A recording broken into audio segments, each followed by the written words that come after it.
मैं इसका उत्तर देने में सक्षम नहीं हूँ। भाजपा के कार्यक्रमों से किरोड़ी लाल मीणा के कार्यक्रमों को हटा दिया जाए तो पीछे शून्य बचेगा, कोई असर नहीं हुआ। आप बताइए भजन लाल जी, आपका किस तरह क्या कंट्रीब्यूशन है?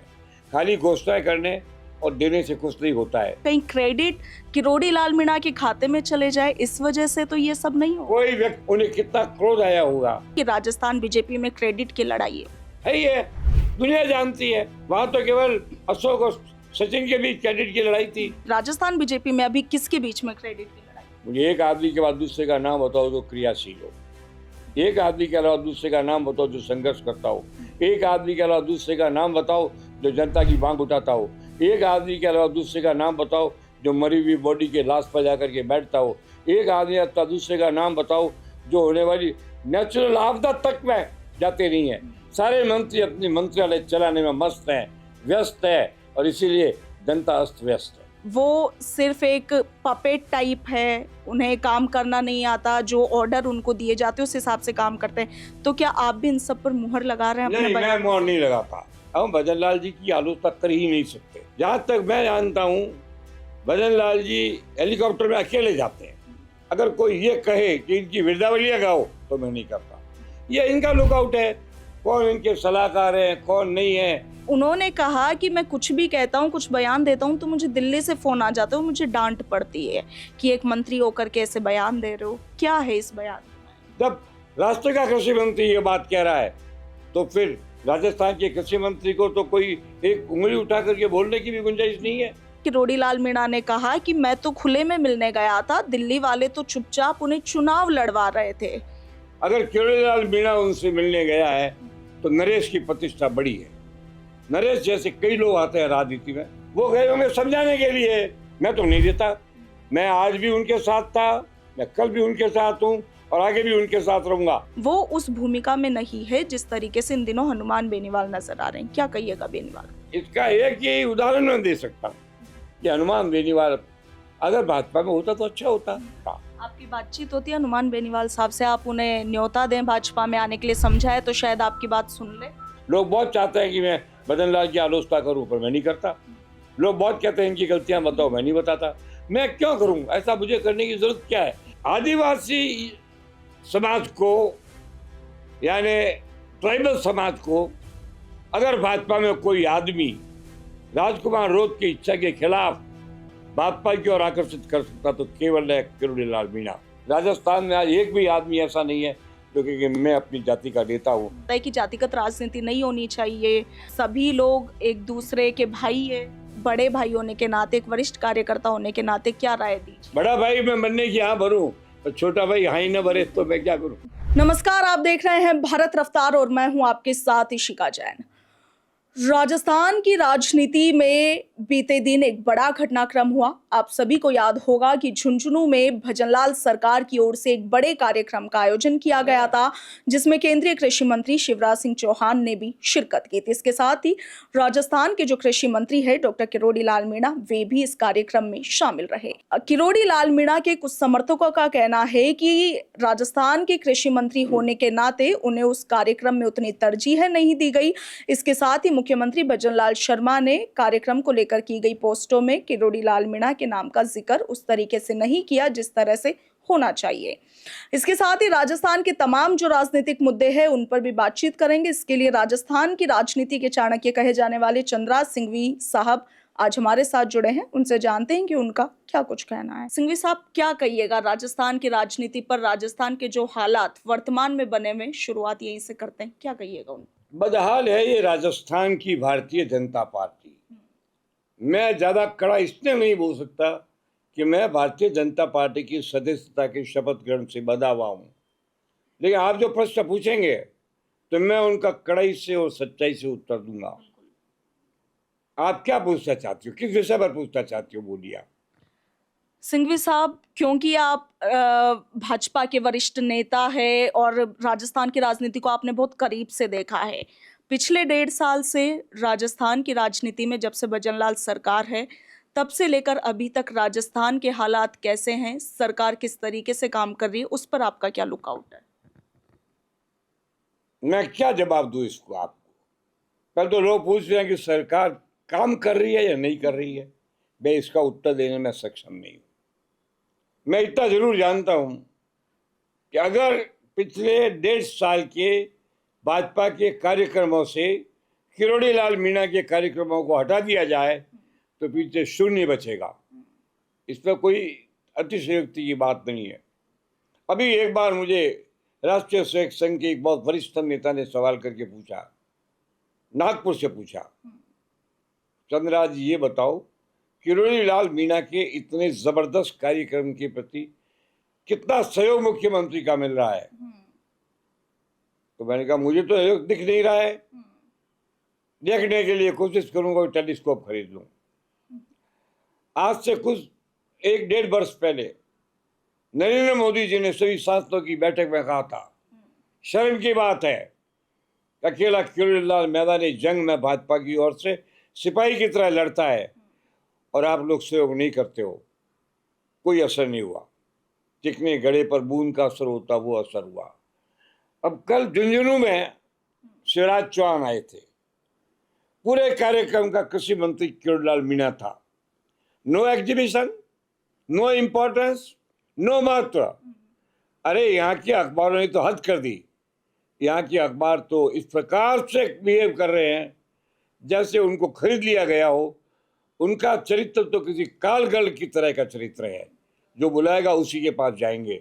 आप मुझे ये बताइए, इतने बड़े कार्यक्रम में कृषि का कार्यक्रम, राष्ट्रीय कृषि मंत्री, उसके बाद राजस्थान का कृषि मंत्री, और कई अखबारों में एक नाम निशान फोटोग्राफ तक नहीं।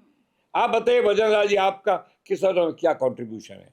खाली घोषणाएं करने और देने से कुछ नहीं होता है। मैं चाहता हूँ भजन लाल जी अत्यंत सफलतापूर्ण काम करे, इसलिए मैं कई बार कड़े सुझाव देता हूँ। मानना न मानना उनकी मर्जी है। अब सवाल ये पैदा कल के कार्यक्रम में शिवराज चौहान ने घोषणा की कि मैं पेस्टिसाइड, खाद और अन्य कृषि उत्पादों के प्रति मिलावट का अलग कानून बनाऊंगा।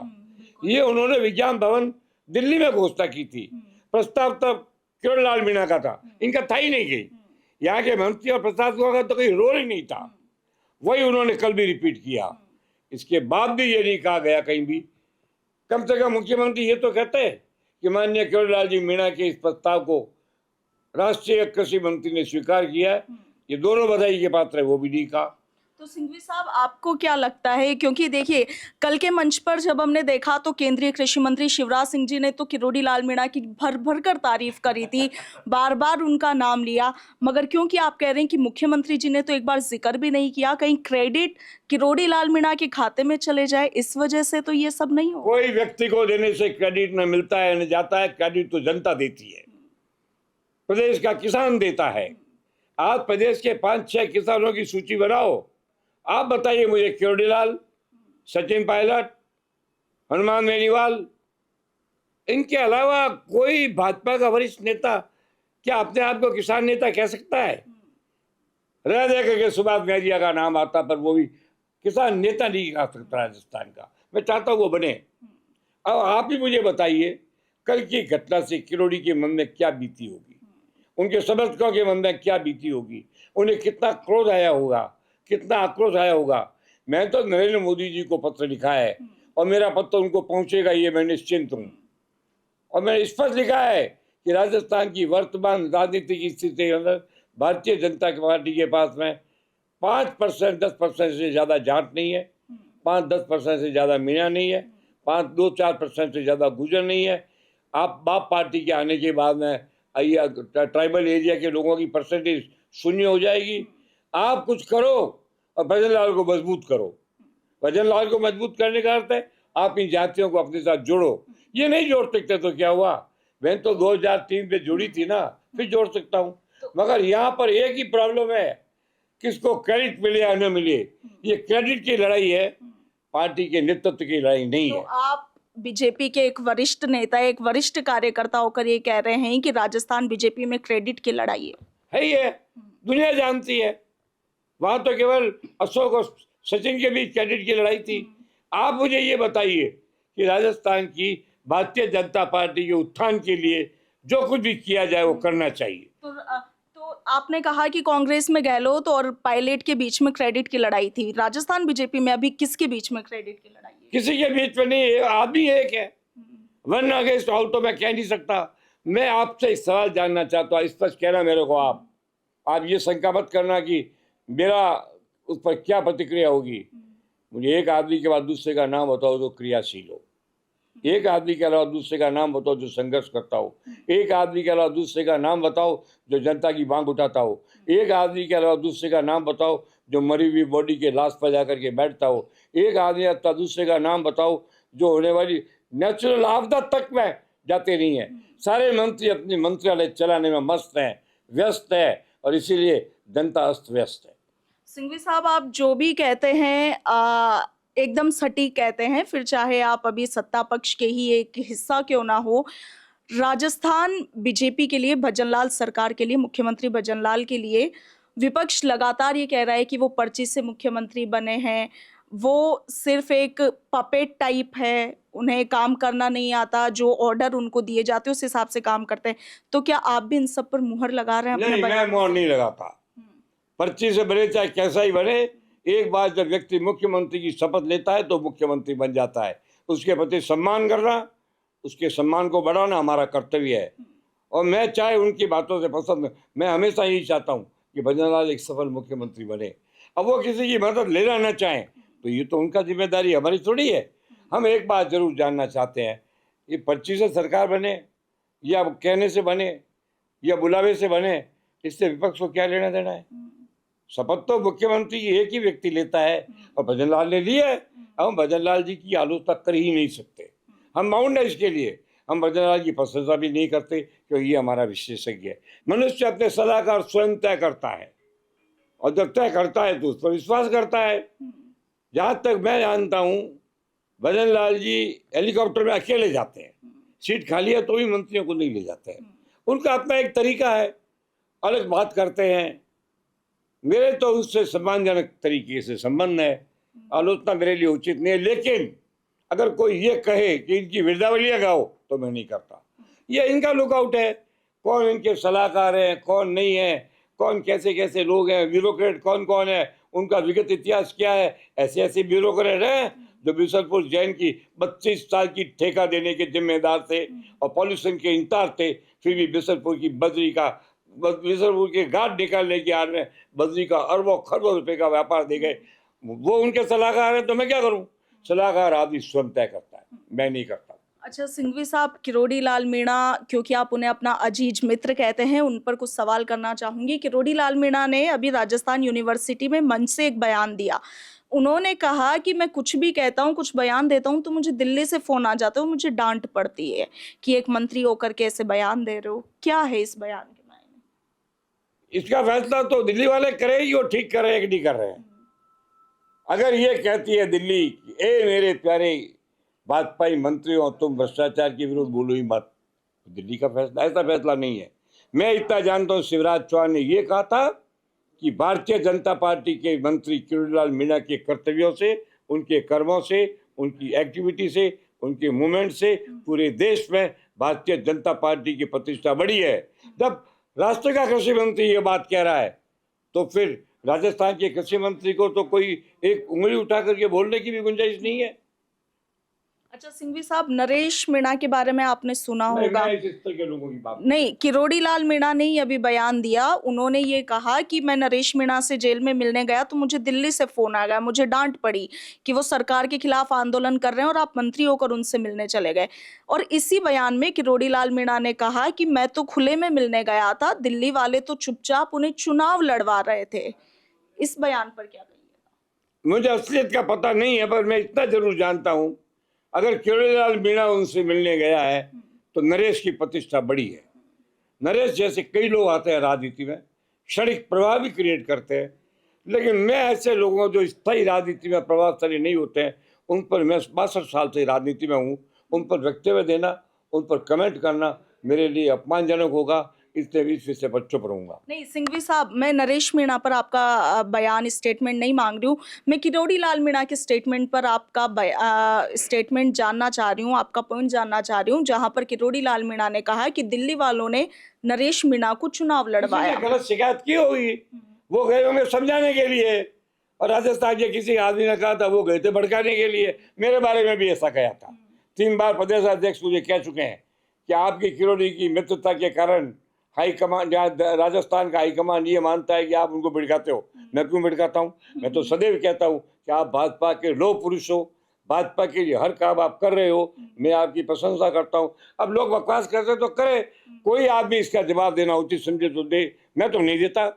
मैं आज भी उनके साथ था, मैं कल भी उनके साथ हूँ और आगे भी उनके साथ रहूंगा। मदन राठौड़ ने आपसे ये कहा कि आप किरोड़ी लाल मीणा को नहीं कहा, लोगों में ये धारणा करी गई है कि आप भड़काते हो। तो ये 2-3 बार का, 1-2 बार नहीं। मैं ऐसा काम ही नहीं करता। मैंने कभी किरोड़ी लाल जी से ये नहीं कहा कि आप मुख्यमंत्री से संघर्ष करो, लेकिन मैं ये जरूर कहता हूँ कि आत्मस्वाभिमान और किसानों की रक्षा के लिए जब आपको आवश्यकता हो, जैसा आप करते आए हो, त्याग दो और संघर्ष करो। अच्छा सिंघवी साहब, हनुमान बेनीवाल आजकल राजस्थान की राजनीति में विपक्ष की भूमिका मजबूती से निभा रहे हैं। आपने देखा होगा एसआई भर्ती के मामले को लेकर वो लगातार संघर्ष कर रहे हैं, मगर विपक्ष के नाम पे सबसे बड़ी पार्टी जो राजस्थान में कांग्रेस, वो उस भूमिका में नहीं है जिस तरीके से इन दिनों हनुमान बेनीवाल नजर आ रहे हैं। क्या कहिएगा बेनीवाल? इसका एक ही उदाहरण मैं दे सकता हूँ। कुछ लोग कहीं जाते हैं लूट पटाट करने के लिए, तो सारे डाकू तो समान ताकतवर नहीं होते हैं। कोई ज्यादा होता है, कोई कम होता है, नहीं होता है। कांग्रेस का जो ये समाज है, ये सारा का सारा लोकतंत्र के अंदर लूट पटाट करने के लिए जाता है, लेकिन सारे के सारे चूड़ियां पहन कर जाते हैं। अकेला हनुमान बेनीवाल चूड़ी की कड़ा पहन के जाता होगा। मैं हनुमान जी का इसलिए कमेंट नहीं करना चाहता कि मैं जाट राजनीति को जितना जानता हूँ, मेरा दावा है राजस्थान में कोई नहीं जानता है। मैं नाथूराम जी के उत्तराधिकारी के रूप में जाट समाज द्वारा प्रस्तावित होकर के शामिल हुआ था। मैं इतना ही जानता हूँ कि हनुमान बेनीवाल अगर भाजपा में होता तो अच्छा होता। अगर हनुमान बेनीवाल, ये तो मैंने नागौर का नेता है ही, लेकिन वो प्रदेश स्तर पर उसका व्यक्तित्व ही बना हो, इसको मैं नहीं मानता। आपकी बातचीत होती है हनुमान बेनीवाल साहब से, आप उन्हें न्योता दें भाजपा में आने के लिए, समझाए तो शायद आपकी बात सुन ले। क्या मैं क्यों समझा? मुझे कहीं नहीं है। एक कहावत भूलना बात, समझे? सीख वाई को दीजिए जाको सीख सुहाए, सीख वानर को दीजिए तो घर बया का जाए। मैं उठते पत्थर फेंक कर सर पे नहीं मानता। लोग बहुत चाहते हैं कि मैं मदन लाल की आलोचना करूं, पर मैं नहीं करता। लोग बहुत कहते हैं इनकी गलतियां बताओ, मैं नहीं बताता। मैं क्यों करूं? ऐसा मुझे करने की जरूरत क्या है? अगर मुझे आला कमान आज ये कहता कि आप राजस्थान की एनालिसिस का विश्लेषण करो, तो केवल और केवल सत्य भेजता, और भेज भी रहा हूं। क्या पता मोदी जी को भेज भी दिया होगा, ये समय आने पर मालूम पड़ेगा। राजस्थान के आदिवासियों पर क्या कहिएगा, क्योंकि राजस्थान का एक बड़ा आदिवासी समुदाय सांसद राजकुमार रोत के नेतृत्व में राजस्थान की बीजेपी सरकार के खिलाफ लामबंद हो रहा है। लगातार भील प्रदेश की मांग भी उठ रही है और कई अन्य अधिकारों और सम्मानों की बात ये लोग उठा रहे हैं, तो उस पर आपका क्या कहना है? आदिवासी समाज को, यानी ट्राइबल समाज को, अगर भाजपा में कोई आदमी राजकुमार रोत की इच्छा के खिलाफ भाजपा की ओर आकर्षित कर सकता तो केवल है किरोड़ी लाल मीणा। आप मुझे ये बताइए, जवाहरलाल नेहरू जब प्रधानमंत्री बने तो उन्होंने अनुसूचित जाति में जगजीवन राम का निर्माण किया, देशभक्त जाति में सरदार वल्लभ भाई पटेल का निर्माण किया, व्यवसायिक जाति में मोरारजी देसाई का निर्माण किया। यहाँ तो किसी जाति आदमी का निर्माण ही नहीं है। सारे जाति नेता विध्वंस हो चुके हैं। राजस्थान में आज एक भी आदमी ऐसा नहीं है जो कि मैं अपनी जाति का नेता हूँ। ऐसी स्थिति में आपके प्रश्न का उत्तर इससे ज्यादा मैं नहीं दे सकता। लेकिन जातिगत राजनीति को थोड़ा उस एंगल से खराब भी माना जाता है कि जातिगत राजनीति नहीं होनी चाहिए, सभी लोग एक दूसरे के भाई है। एक बात बताओ, जातिगत राजनीति तब बुरी है जब जाति किसी और जाति का विरोध करे। अपनी जाति का निर्माण करना, अपनी जाति को संवर्धन देना, अपनी जाति का विकास करना, अपनी जाति की संरचना का, ये जातिवाद तो पॉजिटिव जातिवाद है, ये नेगेटिव जातिवाद नहीं है। वो आप करेगा, बाप पार्टी वाला तो करेगा, जीत के आए है ना एमपी का चुनाव। मैं आलोचना क्यों करूं? एक चंद्रशेखर और है, मायावती की पार्टी से निकला हुआ व्यक्ति वो भी आना चाहता, मेरे पास भी आए थे। मैं केवल हिंदुत्व को मानता हूँ। मैं भारतीय जनता पार्टी से ज़्यादा, भारतीय जनता पार्टी से बहुत ज़्यादा, 10 गुना ज़्यादा राष्ट्रीय स्वयं संघ की सिद्धांतों को मानता हूँ। उनके कारण मैं भाजपा का समर्थक हूँ, भाजपा के कारण मैं आरएसएस का समर्थक नहीं हूँ। मैं आज भी मानता हूँ कि इस देश की धुरी, इस देश की राष्ट्रीयता, सेना का सम्मान, राष्ट्र का गौरव और सब कुछ अगर बचता है तो भारतीय जनता पार्टी केवल आरएसएस की सिपाही के नाते काम करती है। आरएसएस भाजपा की सिपाही के नाते काम नहीं करती है। अच्छा सिंघवी साहब, मैं पहले भी आपके इस आवास पर आ चुकी हूँ। इस मूर्ति में पहले तो ये चेन इस तरीके से नहीं थी, इस बार आपने इसको गले में फांसी की तरह लगा दिया, इसका क्या मतलब है? अरे भाई, इस पे क्या बात है? दोनों गलों में फांसी थी, भी गले से बच गई। मैं चाहता हूँ राजस्थान की जनता के किसी भी गले में फांसी का फंदा न हो, इसलिए एक पे तो फांसी का फंदा है, दूसरे में नहीं है। अभी आधी स्वतंत्र हुई है, पूरी हो जाएगी। मुझे पक्का विश्वास है कि माननीय मुख्यमंत्री जी एक अपना सलाहकार पोस्ट बनाए, अपने पसंद और नापसंद सब लोगों को बुलाए, उनकी राय ले। मानना न मानना उनकी मर्जी है, लेकिन कोई आदमी के मैं किसी की राय नहीं लेता। मैं अकेला चलता हूँ तो दुर्योधन बन जाता है, और जो सबकी राय देता है वो अर्जुन बन जाता है। तो क्या राय देंगे, क्योंकि वरिष्ठ कार्यकर्ता है और राजनीति में आपका अनुभव भी बहुत ज्यादा है। भजनलाल शर्मा को एक बड़े भाई होने के नाते, एक वरिष्ठ कार्यकर्ता होने के नाते क्या राय दीजिए? बड़ा भाई मैं बनने की हाँ भरूं, पर छोटा भाई हाँ ही न भरे तो मैं क्या करूं? मैं ऐसे काम नहीं करता। मैं किरोड़ी लाल जी की इसलिए इज्जत करता हूं कि किरोड़ी लाल जी सत्य की इज्जत करते हैं, कठोरता की इज्जत करते हैं और तथ्य की इज्जत करते हैं। अपना निजी स्वार्थ नहीं देखते हैं, पार्टी का स्वार्थ देखते हैं, पार्टी के सिद्धांतों का स्वार्थ देखते हैं। इस बात को अगर शिवराज चौहान स्वीकार करता है तो बाकी लोगों को तो कर ही लेना चाहिए। मोदी ने स्वीकार किया है। आज एकमात्र आदमी है जिसकी आलोचना का कोई आर्गुमेंट पूरे पार्टी के पास, पूरे देश में कहीं नहीं है। तो ये थे चंद्रराज सिंघवी, जिन्हें राजस्थान की राजनीति का चाणक्य भी कहा जाता है। राजस्थान की राजनीति में इनका लंबा अनुभव है। भाजपा में, हाँ, भाजपा में एक सक्रिय कार्यकर्ता है। इसके साथ ही पूर्व कैबिनेट मंत्री भी चंद्रराज सिंघवी जी है। राजस्थान की तमाम जो वर्तमान हालात, इन पर चंद्रराज सिंघवी जी ने अपनी राय रखी।